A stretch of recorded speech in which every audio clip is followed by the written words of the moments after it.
నిన్ను ప్రేమించిందో చిన్ని మనసుకే తెలియదుగా, నిన్ను మరవడం జరగదుగా.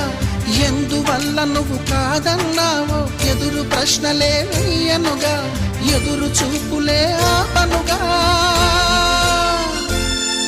ఏనాటికో ఒకనాటికి నీ ప్రేమ సాధిస్తా. నిన్ను చూడాలని ఉన్నా, నిన్ను చూడాలని